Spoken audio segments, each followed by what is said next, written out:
Hello అండి. ఎలా ఉన్నారు? ఈ బంతిపూలతో డెకరేషన్ చాలా బాగుంది కదా! సుబ్రహ్మణ్య స్వామి వారి కళ్యాణం అంటే మామూలుగా ఉండదు కదా మరి.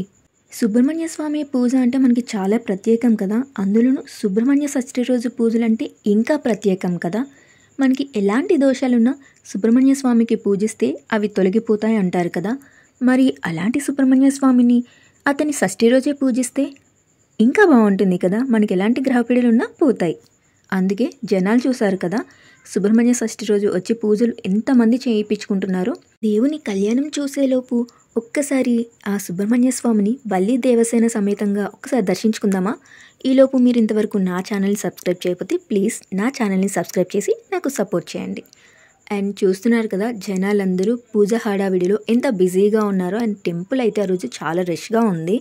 సుబ్రహ్మణ్య షష్ఠి అంటే చాలా జనాలు వస్తారు కదా. ఆ రోజు అందరూ దేవుణ్ణి పూజించి దేవుణ్ణి అయితే చాలా చాలా చాలా బిజీ చేసేసారు కదా. ఇంకా అందుకే దేవుడు హ్యాపీగా రిలాక్స్ అయిన టైంలో అయితే నేను వెళ్ళి దర్శించుకొని వీడియో అయితే తీశాను. సో మీరు కూడా ఒక్కసారి ఆ దేవుని దర్శించేసుకోండి. మీ గ్రహ దోషాలు కూడా చాలా వరకు తొలగిపోతాయి.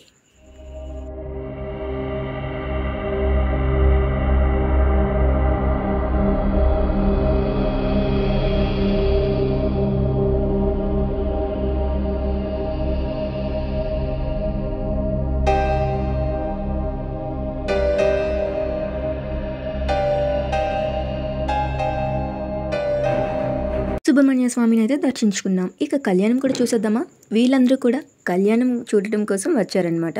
మనుషుల పెళ్ళిళ్ళు అయితేనే చాలా అంగరంగ వైభవంగా చేసుకుంటాం.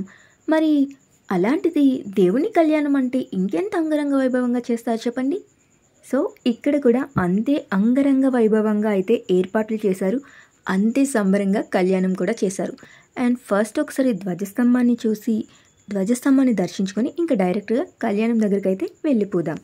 మన లైఫ్లో మనం ఎన్నో ప్రాబ్లమ్స్ ఫేస్ చేస్తుంటాం. దానికి కారణం మన గ్రహాలు బాగోకపోవడం అంటారు, అంటే గ్రహ దోషాలు ఉండడం అంటారు. దానికోసం గ్రహ నివారణ పూజలు చేసుకుంటాం.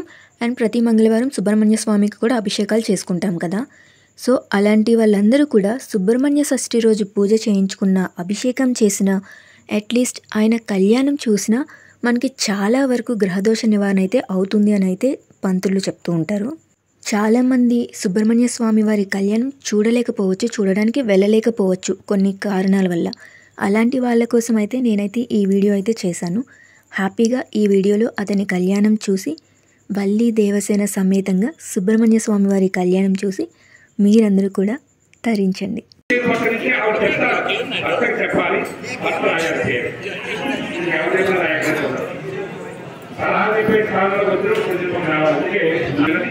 ఉద్యోగాలకు వచ్చి మనం పేరు చెప్పు రాయవాలి. బ్రాహ్మణ చేసేటప్పుడు కానీ నామకరణం చేసేటప్పుడు కానీ ఏవో గ్రహాలు వచ్చిందంటే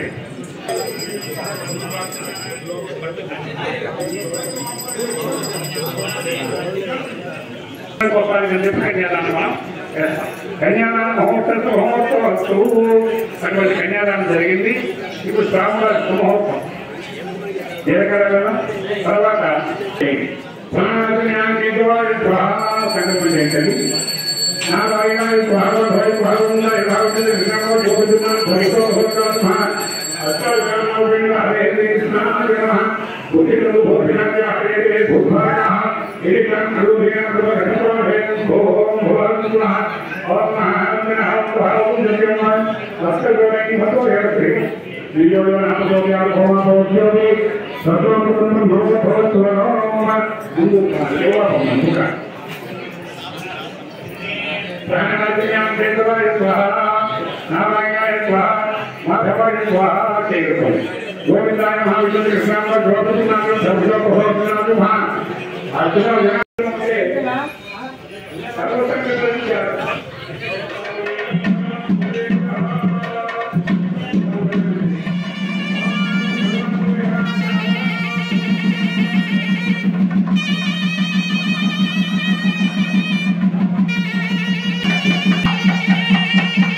స్వామి చేసి తగ్గించి దేవారికి వెలుగువారి చేతి తగ్గించి వెలుగొచ్చి నుంచి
ఈ పనులను కూడా వీళ్ళు పాదాలను కూడా వేసి అట్లా ఇవ్వడం వస్తాయి స్వామివారికి వెళ్ళి మీరు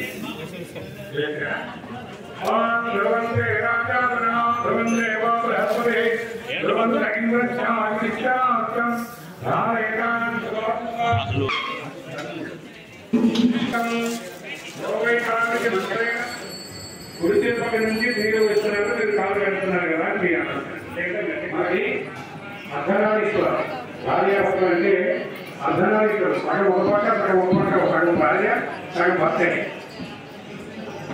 సమభాగం అర్థాన్ని అంటే సగం అంగంలో అరవై కావాలని బయట ఉన్నాయి తప్పు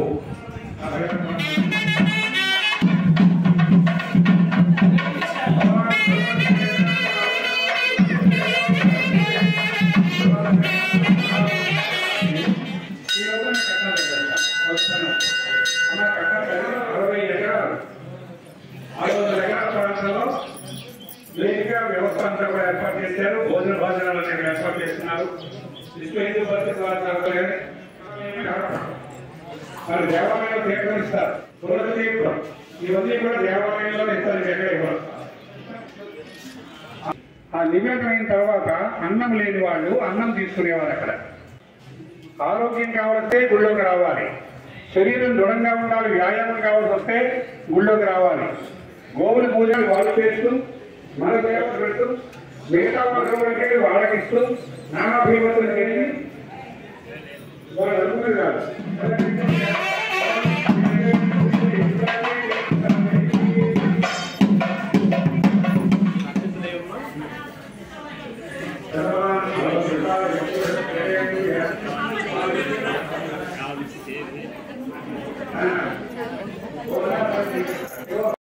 శివుడి ఆజ్ఞ లేనిదే చీమైనా కుట్టదు అంటారు. అంటే శివుడి ఆజ్ఞాపించకుండా ఈ ప్రపంచంలో ఏ పని జరగదు అని.